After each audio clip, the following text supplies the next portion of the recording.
A nova semana estamos con todos vostedes en directo dende a Radio Valmiñor para conversar cunha persona que sinta e traballa polo Valmiñor e a súa cultura. Todo aquel que sintonice o dial 100.8 dende as 9, un minuto aproximadamente, hasta as 10 da noite, dun luns como a de hoxe, atoparase cos habituais contertulios das Lerias do Moucho. Bueno, aquí me apuntan que é o 102.8, non o 100.8, moi ben.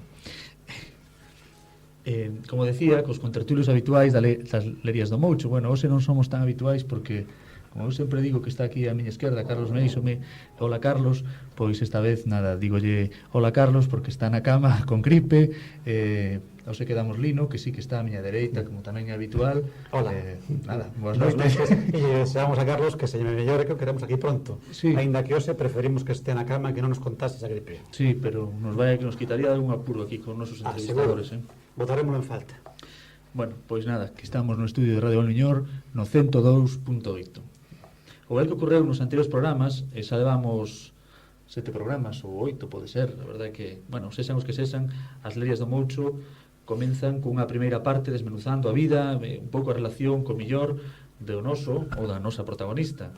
E na segunda media hora do programa xa entramos máis un pouco na parte profesional e no vínculo profesional que pode haber co Valmiñor. Tampouco quería empezar a misión de hoxe sin ler unha breve poesía, que ninguén se asuste dos que están escoitando, pero que realmente o que máis asustado son eu, porque vamos a ver como queda isto, non? Que atopei nun libro que se chama Pel de Ameixa e que me prestou casualmente Lino este fin de semana. Vamos a ver que pasa con isto. Hai un val cara ao sur, ao pé do Galiñeiro, sucado por un río pequeno e non irado, un río de sunqueira, de esteiro, case a fin lagoa litoral, aberta ás duras ondas. Chegaba sempre ao val tras días de cansazo, procurando sedenta estancias perfumadas, con pases pianísimos, a luz inesgotable. Chegaba en plena noite, despois de longos días, e non achaba xa a rosa que no inverno nacera no sardín, tan alta e silenciosa. Pensaba entón no río que nacera tan calmo, que fora tan pequeno, ao lado dos muiños, e que ao chegar ao mar se tornara furioso, batendo violentísimo sobre os confín das rías. Bueno, máis ou menos non estuvo mal, creo. Moi bonita, Juan, é túa? Sí. Non é miña. E que hoxe está con nós nas Lerias do Moucho a poeta, ou poetisa, non sei, Poeta Marta da Costa. Boas noites, Marta. Boas noites. Nada, esa era a primeira pregunta xa que te tiña que preparar. A ver, como é poeta, poetisa? Porque o nome poetisa, a verdade, non é moi bonito, verdade? Queda como un pouco decimonónico e cursi. Agora preferimos que nos chamen poetas. Unha ¿no? poeta. Unha poeta. Moi ben. Bueno, eu é verdade que estou moi ledo, non? A semana pasada tivemos a don Francisco Fernández del Riego e, curiosamente, ao contrario de outros personaxes do mundo da cultura, Francisco Fernández del Riego era optimista en cuestión da lingua, non? Decía que ele pasara momentos moi difíciles e que ahora pois veía que viñan novas generacións preparadas. E nese sentido, bueno, Marta seguramente lle daría razón a don Paco, ainda que en mundos moitos somos máis pesimistas que ele, non? Afortunadamente, pois temos xente como Marta, unha persona nova, pois que traballa no mundo da cultura e da poesía, pero antes de entrar en ese mundo imos falar da cuestión humana, Marta. Sempre falamos das primeiras vivencias, non? Moi ben. Naces en Vigo, non? Sí, nací en Vigo no ano 66. No 66, sí. Por lo tanto, teño 34 anos recén cumpridos, porque foi o día de San Miguel. Non está exactamente. mal, Non está mal. Bueno, daquel barrio, claro, estamos falando dunha cultura urbana na zona de Torrecedeira, cara ao Berbés. Sí, bueno, de todas formas, os primeiros anos, o primeiro ano, porque eu vivín un ano no Berbés, nací na Ribeira, efectivamente, nunca, curiosamente, as persoas que procedemos de ali non lle chamamos Berbés, chamamos a Ribeira, miña nai é da Ribeira, meu avó é da Ribeira, vivín un aniño, pero despois xa pasei parte da miña infancia en Matamá, que seguimos estando en Vigo, e xa con 9 anos volvín outra vez ao que é o centro de Vigo, non? E eso ata os 20 anos que me fun a estudiar a Santiago e xa me quedei ali. Vamos por partes. máis despacios. Bueno. Ia dicir que os 8 anos coñecín o Valmiñor. Aos 8 anos? Os 8 anos coñecín o Valmiñor. E como, porque teu pai ainda non estaba por aí, ou si? Sí, claro. Foi cando meu pai traballaba en Citroën. Os obreiros de Citroën, moitos tiñan a súa propia aldea, que era en Ourense, non?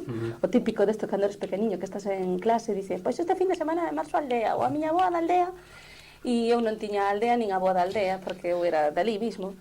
Pero meu pai, pois, tiña aquela cousa de ter un terreo na aldea onde botar as patacas, non? E foi cando tivo a primeira casa en Morgadáns, e con iso teño 8 anos. Bueno, falase dos primeiros momentos da Ribeira, en Ondo Berbés. Aí hai o mar xa. Sí, E o mar, non quero que me fales na obra, non? Porque na obra sabemos que está presente casi sempre, non? sí. Pero tes unha relación especial neses primeiros anos xa co mar? É algo que... ou non?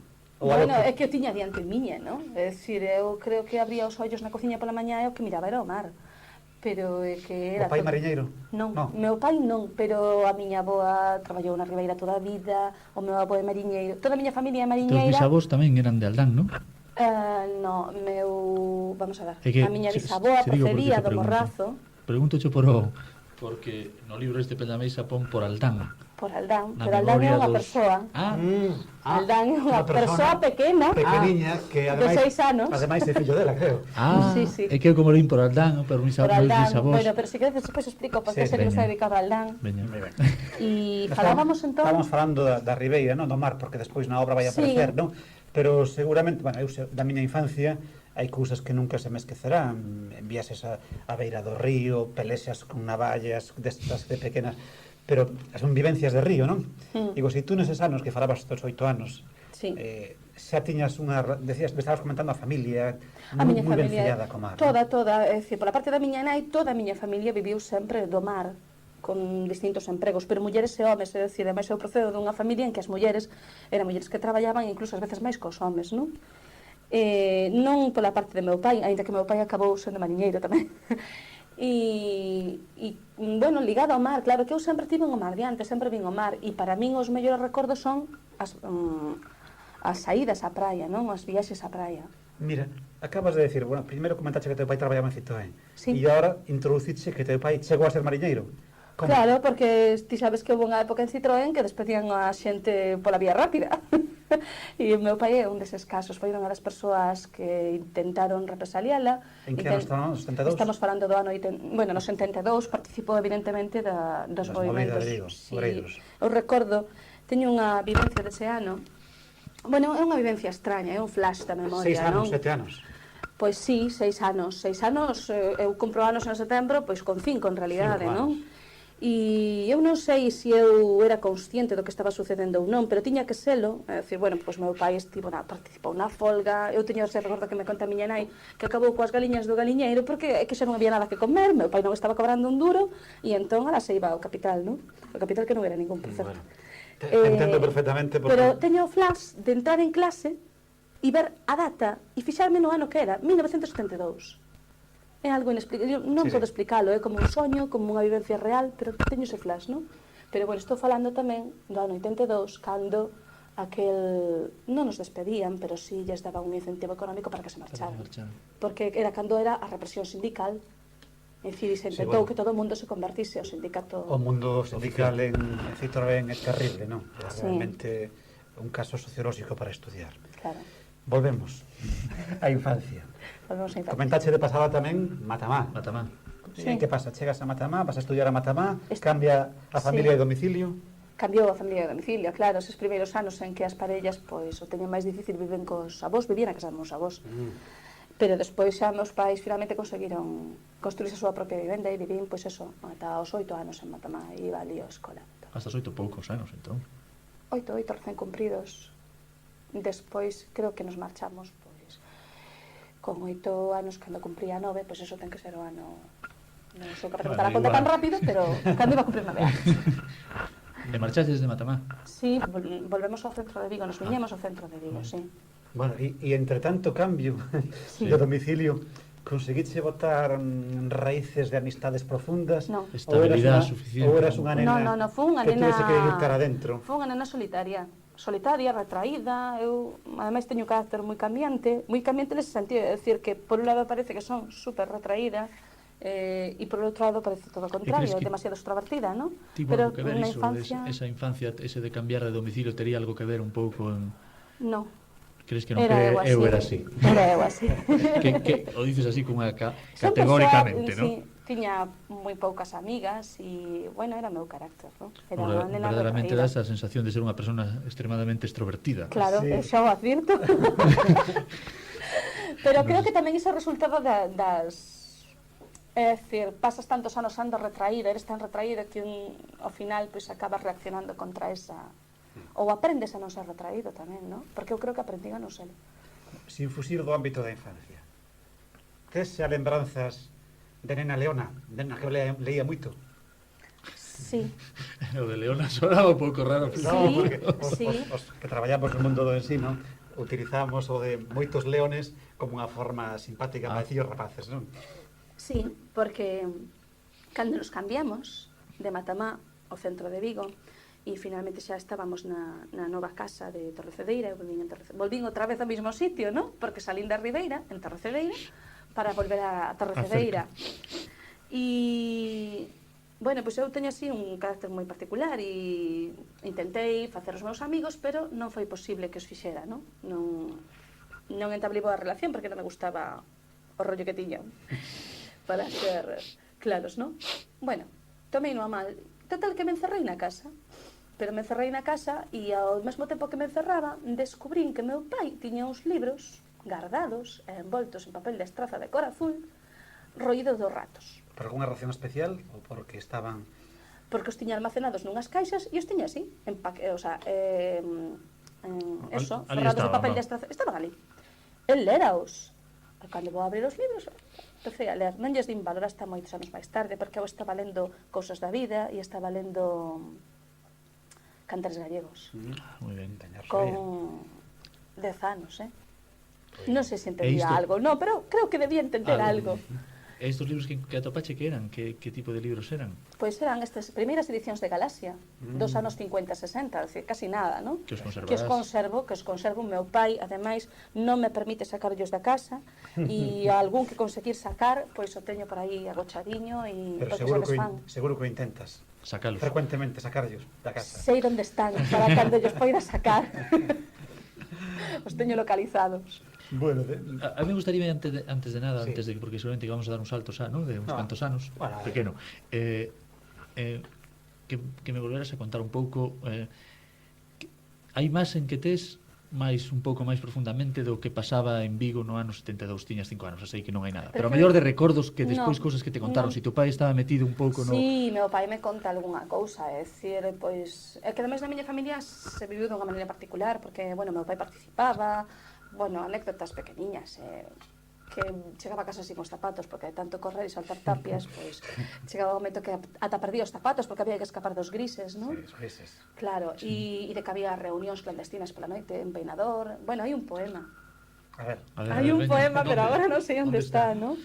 No, é que- non está en ningún que dos para libros, min é non o unha- teño aquí, non? Pero hai un Unha época poema no que se fai. que sin lugar a dudas está sin estudiar, porque quizá porque é demasiado recente, porque hai demasiada xente. pero xa vivimos moita xente, Pero Juan, sí, decir que, pero que- eu, meu pai tamén traballaba Houbo xente que en pasou Ascón, moi mal. meu pai traballaba Por en iso. Ascón e recordo toda esa época moi fuerte, unhas vivencias Porque- que afortunadamente pois pasaron, non? Sí. Pero moi fortes, non? A Home. tensión social que había era bestial. O caso extremo da miña, que coñezo na miña familia máis próximo foi un tío meu que o foron buscar os grises a casa, traballaba en Citroën precisamente, foron a buscar a casa e no mesmo momento en que entraban, subían os grises polas escaleiras e polo tanto xa iban a chamar a porta e entrar, botaron unha rede polo balcón, porque isto é nas casas de Torrecedeira que dan, son 3 pisos a Torrecedeira e Para un lado 5 pisos e a 5 Marques para de outro, Valtierra. Botaron a rede polo balcón e saliu Marques de Valtierra baixando pola rede. Unha técnica moi mariñeira. Bastante, por certo. Tradición.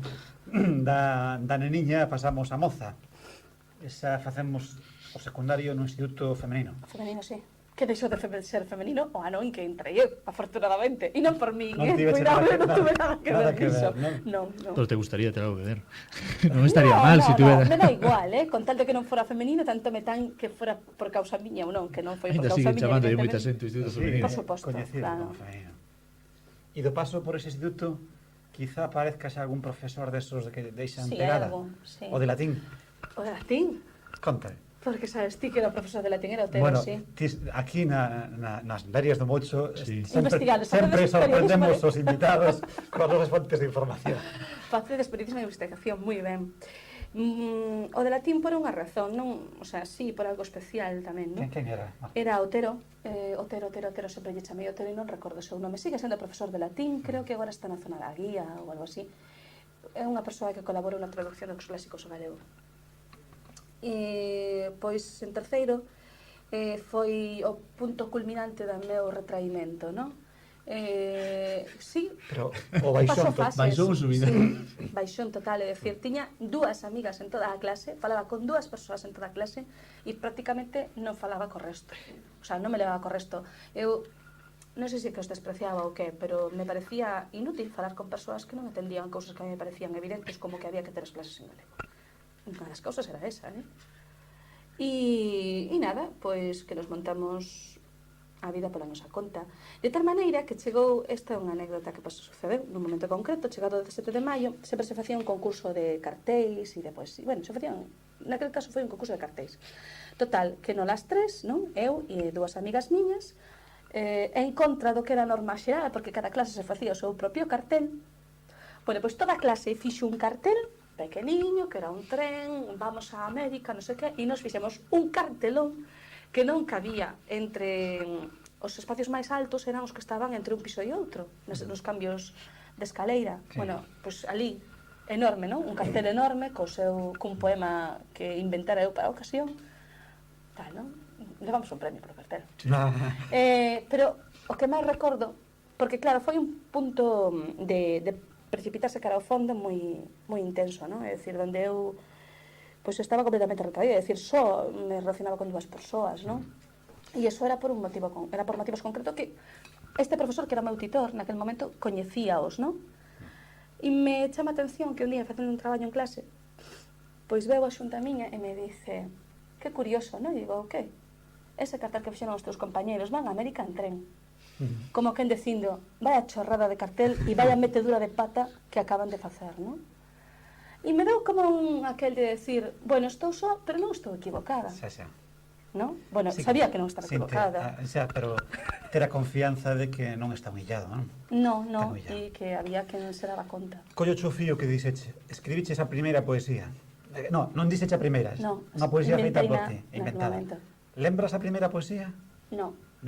Non, pero lembro que tiña un caderniño que escribía uns ripios maravillosos. Cando? Con 13 anos. Con 13 anos xa, non? Sí. Bueno, acaba ese período no instituto, un instituto urbano, e pasas a filoloxía romana ou hispánica, no cúbico. Hispánica, sí. Tiña que facer hispánica de necesidade, porque para facer galego tiña que facer 3 anos de hispánica, se era máis a titulación dos de galego, aínda a miña é titulada en filoloxía hispánica, subsección de galego portugués. Bueno, pois, permíteme que conte unha anécdota personal que ten que ver comigo nestes momentos. Eu estudiei no seminario, como xa dixen alguna vez, en estas lerias, e había un profesor que era bastante exixente, pero que sempre chegaba polas noites, non? Moi tarde. Entón, este profesor, que daba latín precisamente, non? Nos tiña completamente preocupados a todo o mundo e non conseguíamos aprobar. Pero como sabíamos que chegaba ás 2, 3 da mañán, porque tiñamos organización juvenil, nos íbamos pola noite, subíamos ao despacho e cambiando os exames, pois conseguíamos aprobar o latín. Este profesor era don Celso Parada, recorda? Non me digas. Don Celso, que me dixo que se suspendía en xuño, que non me preocupara, que xa me presentaría en setembro. Si lugar a dudas era unha boa. Tuveche un profesor de latín tamén que te marcou negativamente, entón? Bueno, No. unha boa estudiante como a ti, Tuve o primeiro suspenso. Sí, foi o único suspenso que tiven. Menudo só. Foi o único, foi un ano malo, porque, claro, como consecuencia deso que falábamos antes, de que meu pai o botaron de Citroën, bueno, ou o fixeron marcharse, que non é o mismo, non? Pois claro, eso tuvo que buscar a vida como puido. E chegou un momento que foi un momento económicamente moi difícil para a miña familia, e no que eu tive que traballar incluso, traballar, a ver, eu tampouco traballaba, pero axudaba, non? Miña nai, daquela, pois meu pai se tuvo que embarcar, miña nai abriu unha pescadería, estábamos o que saía, non? E claro, miña nai tiña a pescadería, pero miña nai non tiña carne de conducir, e eu iba a traballar, ás 5 da mañán con miña nai a Ribeira a comprar o peixe, subíamos, ela se quedaba na pescadería preparando todo, eu ia a almorzar, collía o autobús po Cubi, subía, a clase baixaba, comía, limpaba a pescadería, me sentaba a estudiar e ás 11 da noite a dormir porque ás 5 había que levantarse, non? Así me pasei un ano inteiro ou máis, non 2 anos. Por iso que cando en xuño don Celso me suspendeu injustificadamente. Porque foi injustificado, como vos verdad? pode... No, é que Non suspendeche a ti. todavía está dando clase, ¿no? Va, pero estas cosas se Igual, poden decir, non ten claro moito que sí. control, porque co mismo examen de xuño, o sea, facendo un examen moi parello, en xuño me suspende e en setembro me aproba. Era un home moi brillante, o sea, teña un mundo na cabeza, capaz de memorizar cuestións Sí. imposibles e moi válido para moitas cousas, pero desde logo Está igual. é un home Que para un sino non. complicado. Teña momentos. É desorganizado, é un home desorganizado. Sí, logo pois ten cualidades moi boas, pero desde logo como profesor é complicado. Por A mí son que- profesores que non A mí sabes. quedoume un pouco aí para que me explicaras como era eso de que chegaba ás 2 da mañán sempre. Bueno, porque Non sei, é un home que tiña unha actividade intensísima, non? Entonces, daba clase, logo se iba a traballar cunha organización juvenil, logo que tiña unha reunión, outra reunión e chegaba tardísimo sempre, O non? mellor se ti superas iso, comprendía lo mellor.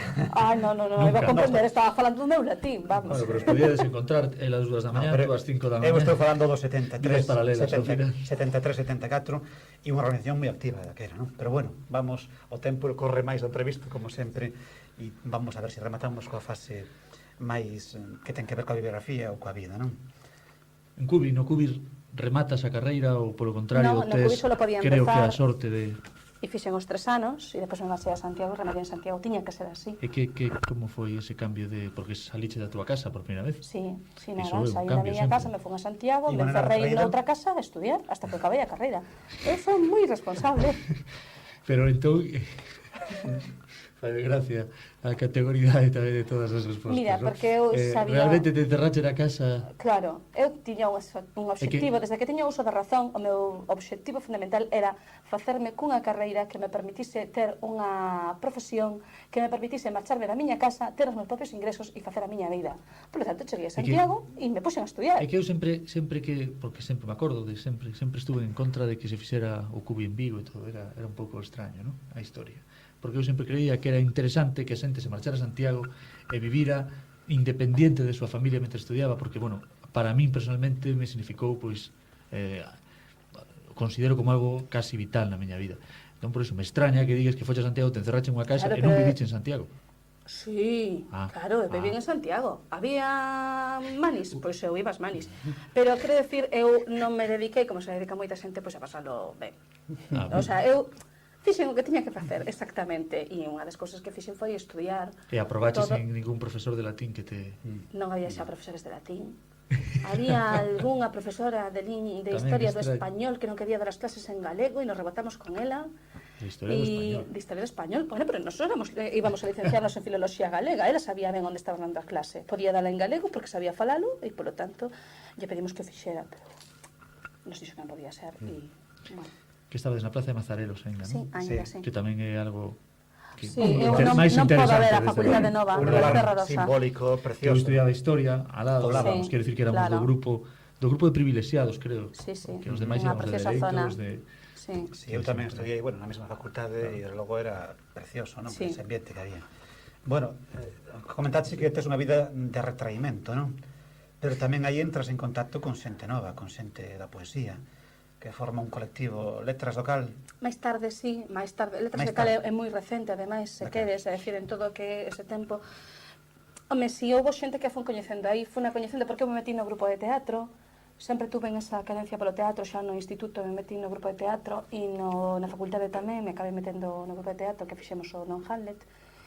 E aí coñecín pois a xente de C e a través da xente de C e outra compañeira de teatro pois acabei coñecendo a Rafa Villar e despois a Miro, fun coñecendo a toda esta xente. Bueno, nos fixemos moi amigos Marta, xente de C, de C. que é eso? C? Da de vida? De C, sí. Ah. De C. E por Parecía qué? unha organización especial, ¿no? Sí, sí, parecía como se fora un colectivo de poesía tamén. É que teñen un nomiño, en fin, pero Sí. non, foi casualidade, é dicir, porque por Artur Trillo, que foi unha das primeiras persoas que coñecín cando facíamos teatro e despois, pois, eso. Este colectivo nace con algunha ambición? Letras de Cal? Sí. Sí. Coa ambición de promocionar a xente nova, coa Sí. ambición, sí, fundamentalmente esta. Fundamentalmente esa, porque cando nos montamos Letras de Cal, e isto debe haber 2 ou 3 anos, 2 anos, vai para 3, tiñamos, non é que tiveramos a sensación, tiñamos a certeza de que as editoriais non estaban dando saída a poesía dos autores máis novos, non?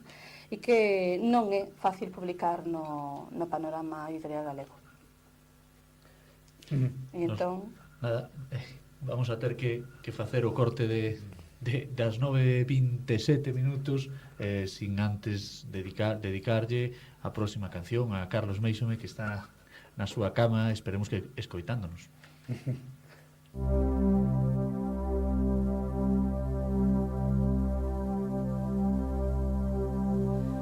Verdes son os campos da cor de limón, así son os ollos do meu corazón.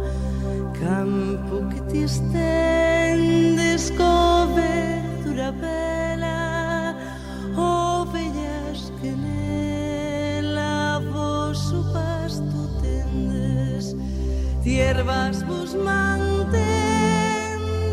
que tras o verán, e eu das lembranzas do meu corazón. Iso que comeis non son ervas, non, son grasas dos ollos do meu corazón.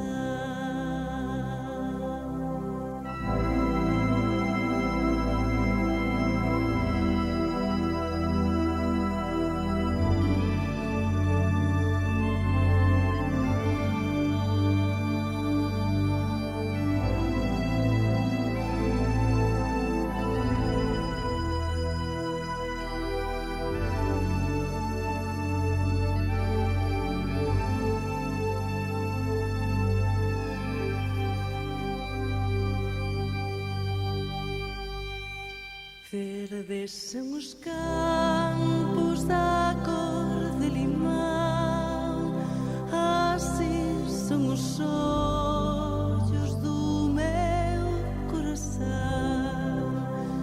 Campo que te estendes con verdura bela, ovellas que nela vosso pasto tendes, hierbas vos mantendes que tras o verán, e eu das lembranzas do meu corazón. Iso que comeis non son ervas, non, son grasas dos ollos do meu corazón.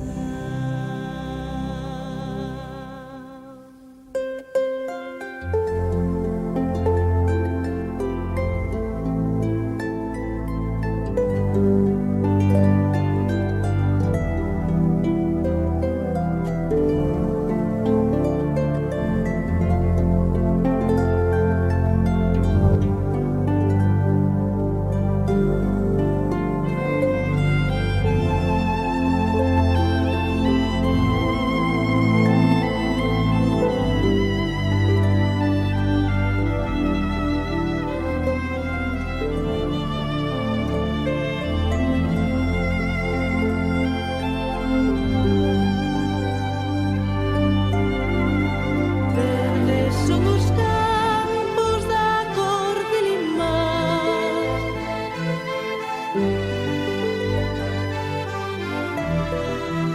así son os ollos do meu corazón.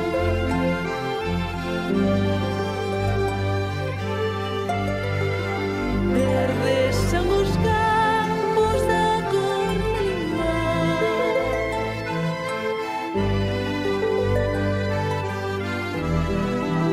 así son os ollos do meu corazón.